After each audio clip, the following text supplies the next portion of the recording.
Halo teman-teman, perkenalkan saya Mariani Padalin dari Fakultas Ilmu Kesehatan Prodi Sarjana Keperawatan. Baik, saat ini saya akan membagi informasi berkaitan dengan hipertensi. Nah teman-teman, sebelum teman-teman menonton video saya, jangan lupa untuk like, komen, dan subscribe. Oke teman-teman, mungkin teman-teman selalu bertanya apa itu hipertensi. Jadi, hipertensi atau tekanan darah tinggi merupakan peningkatan tekanan darah sistolik lebih dari 140 mm Hg dan tekanan darah diastolik lebih dari 90 mm Hg pada 2 kali pengukuran dengan selang waktu 5 menit dalam keadaan cukup istirahat atau tenang. Yang kedua, apa saja faktor risiko dari hipertensi? Faktor risiko hipertensi yang pertama adalah kurangnya aktivitas fisik atau olahraga. Orang yang tidak aktif cenderung mempunyai detak jantung lebih cepat dan otot jantung harus bekerja lebih keras pada setiap kontraksi. Kemudian, semakin keras dan sering jantung harus memompa, maka semakin besar pula kekuatan yang mendesak arteri.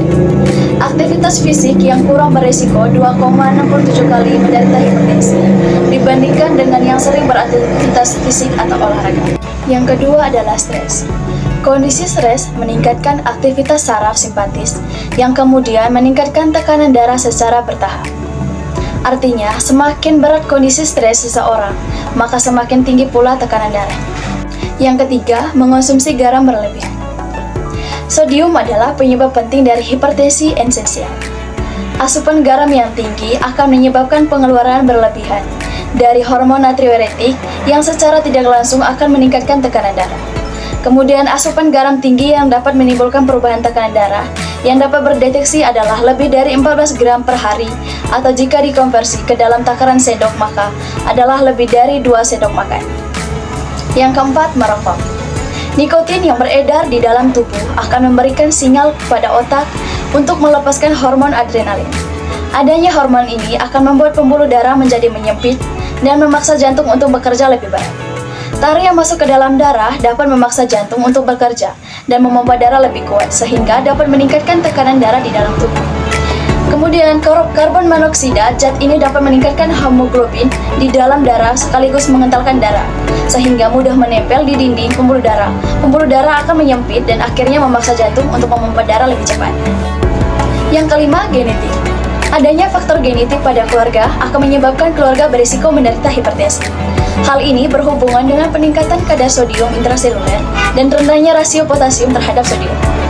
Individu dengan orang tua yang memiliki riwayat hipertensi mempunyai resiko 2 kali lebih besar untuk menderita hipertensi daripada orang yang tidak mempunyai keluarga dan riwayat hipertensi. Tanda dan gejala hipertensi.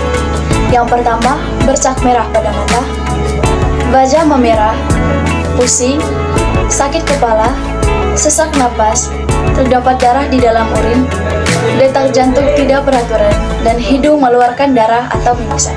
Selanjutnya adalah pencegahan hipertensi. Pencegahan hipertensi yang pertama adalah pencegahan primordial. Sasarannya yaitu orang-orang yang sehat. Yang kedua, pencegahan primer. Sasarannya adalah orang-orang yang memiliki resiko hipertensi. Yang ketiga adalah pencegahan sekunder. Pencegahan ini didasarkan pada orang-orang yang telah didiagnosis. Mereka dianggap menderita maupun yang terancam menderita. Pencegahan sekunder lebih ditujukan kepada kegiatan deteksi dini untuk menemukan penyakit. Bila ditemukan kasus, maka dapat dilakukan pengobatan secara dini. Yang keempat adalah pencegahan tersier. Pencegahan tersier dilaksanakan agar penderita hipertensi terhindar dari komplikasi yang lebih lanjut serta untuk meningkatkan kualitas hidup dan memperpanjang lama ketahanan hidup.